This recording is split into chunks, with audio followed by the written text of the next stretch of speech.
लो, सब बढ़िया लो। इसमें क्या खास बात है? थोड़े में ज्यादा स्वाद, यही तो है इसकी खास बात।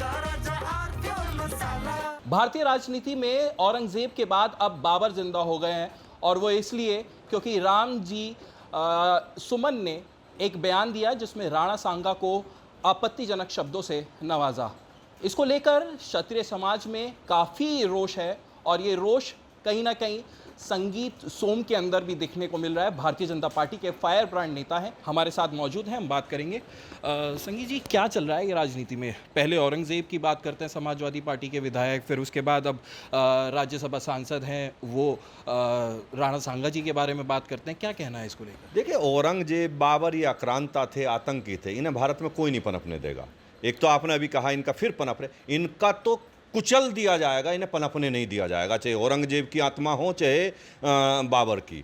मैं एक बात जरूर कह रहा हूँ, देखिए अभी आपने कहा क्षत्रिय समाज के लोग, क्षत्रिय समाज ही नहीं, देश का हर सनातनी इस टाइम उबाल खाए हुआ है, क्योंकि वो छत्रपति शिवाजी, महाराणा प्रताप, महारानी लक्ष्मीबाई या राणा सांगा, इनका अपमान बर्दाश्त नहीं कर सकता किसी भी कीमत पे। और रामजी लाल सुमन बेचारे की क्या हैसियत है, पिद्दी ना पिद्दी का शोर हुआ, उसकी क्या आप बात करते हैं? ये तो अखिलेश यादव का बयान है, अखिलेश यादव ने दिलाया हुआ बयान है, क्योंकि अखिलेश यादव जानते हैं कि उत्तर प्रदेश से और देश से आपका खात्मा हो चुका है। आप फिर तीसरी बार भारतीय जनता पार्टी 27 में सरकार बनाएगी, और अखिलेश यादव जातियों में बांटना चाहते हैं, लोगों को लड़ाना चाहते हैं, सनातनियों को लड़ाना चाहते हैं, सनातनियों को आपस में पिटवाना चाहते हैं।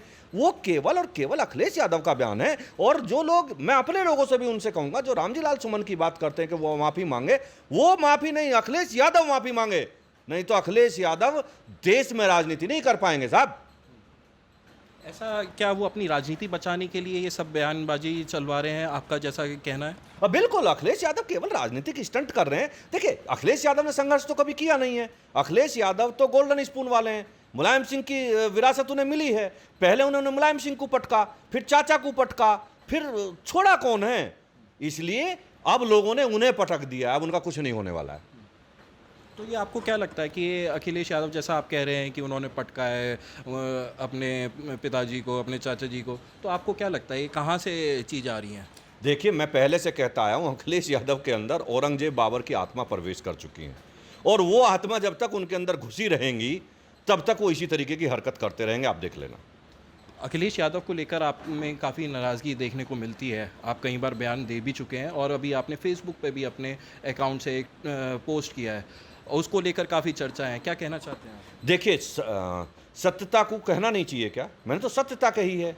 अखिलेश यादव कभी किसी अखबार पर बैन लगाते हैं, कभी किसी चैनल पर बैन लगाते हैं, सत्यता नहीं सुनना चाहते।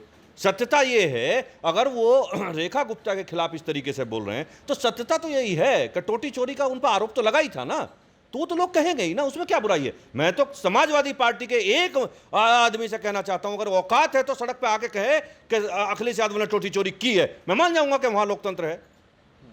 रेखा गुप्ता जी ने जब ये बात कही, जिस चैनल पे आप कह रहे हैं कि बैन लगाने की बात कर रहे हैं, उसके बाद विरोध हो गया, आपके बयान पर भी विरोध हो गया, पुतले फूके जा रहे हैं।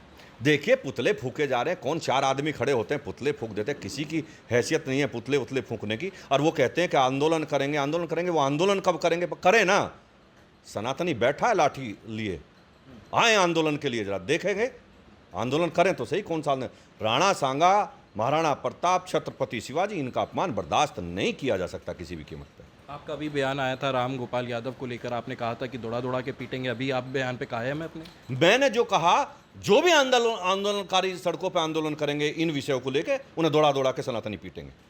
अखिलेश यादव हो गए या ओवैसी हो गए, ये बताते कह रहे हैं कि जो सरकार है वो हिटलरशाही सरकार है।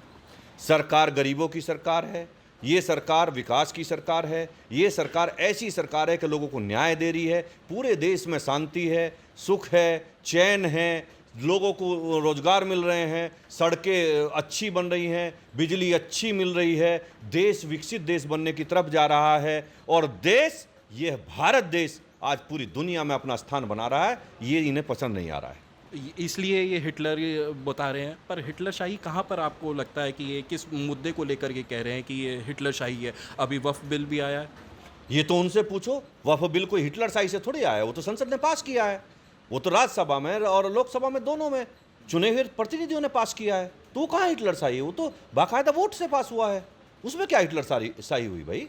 और एक अच्छा काम हुआ है।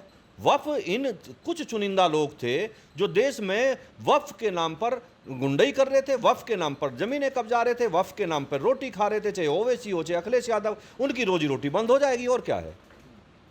अच्छा, रोजी रोटी बंद होने की वजह से आपको लगता है कि अखिलेश यादव कहीं ना कहीं डरे हुए हैं, उनकी सरकार नहीं आएगी, इसी वजह से ये सब बयानबाजी चल रही है, आपको ये लगता है? मैंने तो अखिलेश यादव का बयान सुना था, वो जो संसद में बोल रहे थे, वो चीन पे बोल रहे थे, वक्फ पे तो नहीं बोले। वो अगर वक्फ से कोई दिक्कत थी तो वक्फ पे बोलते ना, वो चीन पे क्यों, चीन में कहाँ चले गए थे?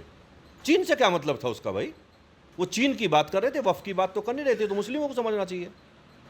मुस्लिमों को क्या इशारा देना चाहते हैं आप? मुस्लिमों का बेवकूफ़ बनाया जा रहा, लॉलीपॉप दिया जा रहा है, चाहे अखिलेश यादव हो चाहे ओवैसी, बाकी कुछ नहीं कर रहे हैं, और मुस्लिम इसी लॉलीपॉप में मारा जा रहा है और कुछ भी नहीं है। तो मुस्लिम जाए कहाँ आखिर? मुस्लिम को आना चाहिए भारतीय जनता पार्टी के साथ, जहां उनका विकास है, जहां देश में तरक्की हो रही है। अगर वो समझदार हैं तो इधर आ जाएं और अपना काम करें। आप विपक्षी प्रदर्शनकारियों की बात को लेकर आप कह रहे हैं कि लाठी लिए बैठे हैं सनातनी। 12 तारीख में भी एक बड़ा प्रदर्शन होने जा रहा है, इसको लेकर आपका क्या कहना है? देखिए, देश में सनातनी किसी भी कीमत पर, मैंने अभी जैसा आपको बताया, छत्रपति शिवाजी, महाराणा प्रताप, महारानी लक्ष्मीबाई और राणा सांगा जैसे योद्धा का अपमान बर्दाश्त नहीं कर सकते। उबाल है, गांव-गांव में बोर्ड लग गए हैं, आपने देखा होगा महाराष्ट्र में गांव-गांव में बोर्ड लग गए हैं कि महाराणा सांगा और छत्रपति शिवाजी जैसे या वक्फ जैसी चीज़ों का विरोध करने वाले लोगों को गांव में नहीं घुसने दिया जाएगा। ये हर पूरे देश की, पूरे भारत की स्थिति है कि सब लाठी लिए बैठे कि आओ जरा तुम विरोध करने वाले, इस बार तुम्हें ही देखना है। आप भी लाठी लिए बैठे रहेंगे या सिर्फ जुबानी हमले चलेंगे? आप निश्चित रहिए, समय पर सब ठीक होगा, आप चिंता मत करिए, हर सनातनी तैयार बैठा है।